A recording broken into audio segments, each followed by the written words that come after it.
بہار، جہاں لوگوں نے ایک ناقابل یقین منظر دیکھا۔ ہندوؤں اور مسلمانوں نے مل کر اٹھایا ایک خاتون کا جنازہ۔ 40 سال تک اسلامی طرز زندگی اپنانے والی سنگیتا دیوی کی مسلم قبرستان میں دفن ہونے کی اس کی آخری خواہش پوری کر دی گئی۔ ناظرین السلام علیکم، آپ دیکھ رہے ہیں دکن میڈیا کی خصوصی پیشکش۔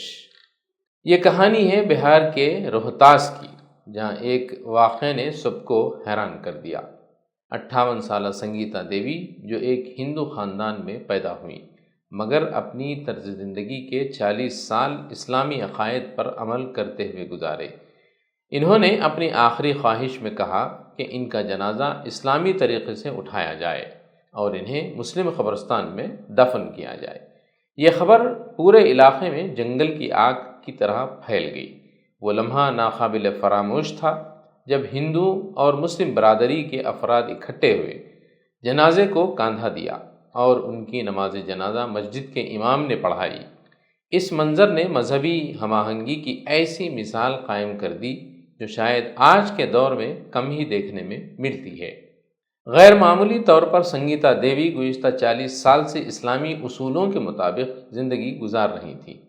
ان کے شوہر لکشمن رام نے تصدیق کی کہ سنگیتا رمضان المبارک کے روزے رکھتی تھیں، 5 وقتہ نماز ادا کرتی تھیں اور ایک خالص اسلامی طرز حیات اپنا چکی تھیں۔ ان کے مطابق شادی کے بعد کئی برسوں تک انہیں اولاد کی نعمت حاصل نہ ہوئی، یہاں تک کہ ایک مذہبی رہنما کے مشورے پر انہوں نے روزے رکھنا اور دعائیں کرنا شروع کی۔ ان کی دعائیں قبول ہوئیں اور انہیں 3 بچوں کی سعادت نصیب ہوئی، جس سے ان کے اسلامی عقائد میں مزید پختگی آ گئی۔ اگرچہ سنگیتا ایک ہندو گھرانے میں پیدا ہوئی تھیں، مگر انہوں نے اسلامی تعلیمات کو نہایت خلوص سے اپنایا اور انہیں اپنی زندگی کا جزء لازم بنا دیا۔ ان کی انسان دوستی اور غریبوں کی مدد کے جذبے نے انہیں ہندو اور مسلم دونوں برادریوں میں عزت و وقار بخشا۔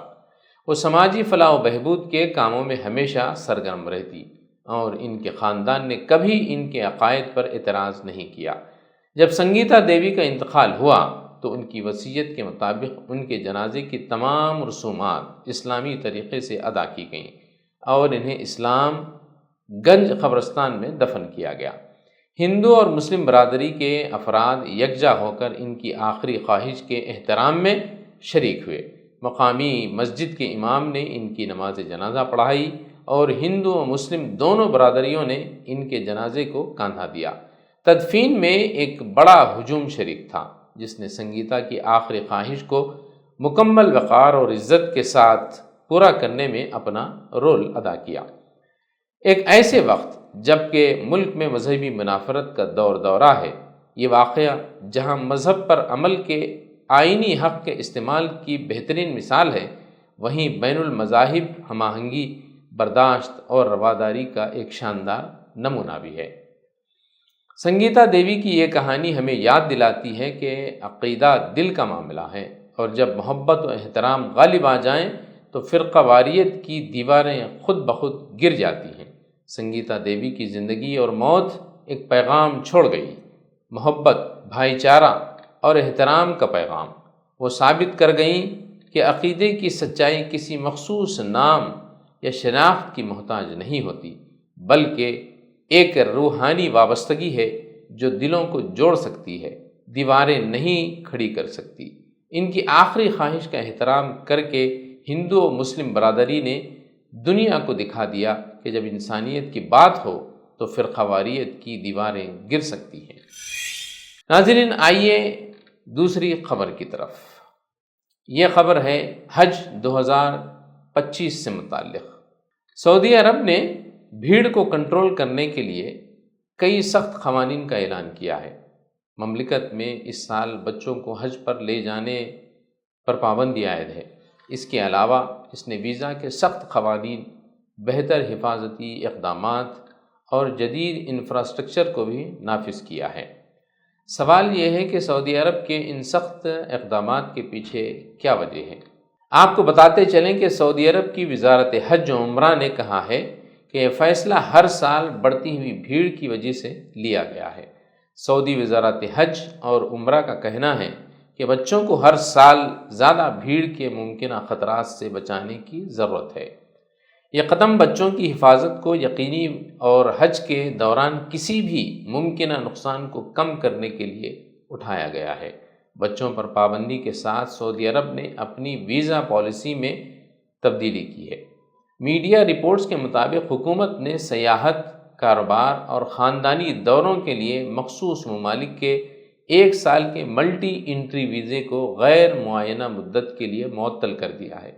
1 فروری سے ہندوستان سمیت 14 ممالک کے شہری صرف سنگل انٹری ویزا کے اہل ہو سکتے ہیں، جو 30 دنوں کے لیے ویلڈ رہے گا۔ یہ قوانین الجزائر، بنگلہ دیش، مصر، ایتھوپیا، بھارت، انڈونیشیا، عراق، اردن، مراکش، نائجیریا، پاکستان، سوڈان، تیونس اور یمن سے آنے والے لوگوں کو متاثر کریں گے۔ اس اقدام کا مقصد بغیر اجازت حج کی روک تھام بھی ہے، غیر ضروری ہجوم اور انتظامی مسائل کا باعث بنتا ہے۔ ماضی میں سعودی عرب میں متعدد داخلے کے ویزوں کے حامل کئی افراد بغیر رجسٹریشن کے حج میں شرکت کرتے رہے، جس سے حج کے انتظامات پر دباؤ بڑھ جاتا ہے۔ نئے ویزا اصولوں کے تحت اب حجاج کرام کو مقدس مقامات تک رسائی کے لیے ایک منظم مگر زیادہ پیچیدہ اور مہنگے عمل سے گزرنا پڑے گا۔ حجاج کرام کی حفاظت اور سہولت کو مزید بہتر بنانے کے لیے سعودی وزارت نے کئی اہم اقدامات بھی کیے ہیں، جن میں سیکیورٹی سے متعلق آگہی مہم بھی ہے۔ مقدس مقامات میں زائرین کی نقل و حرکت کو منظم کرنے کے لیے جدید اسمارٹ سسٹمز اور بہتر انفراسٹرکچر جیسے کئی نئے قوانین کو متعارف کروایا ہے۔ جدید خیمے بھی نصب کیے گئے ہیں اور وسیع واک ویز شامل کیے گئے ہیں۔ ناظرین، یہ تھی آج کی خبریں، پھر ہوگی ملاقات نئے خبروں کے ساتھ۔ زعیم الدین ہمت کو اجازت دیں۔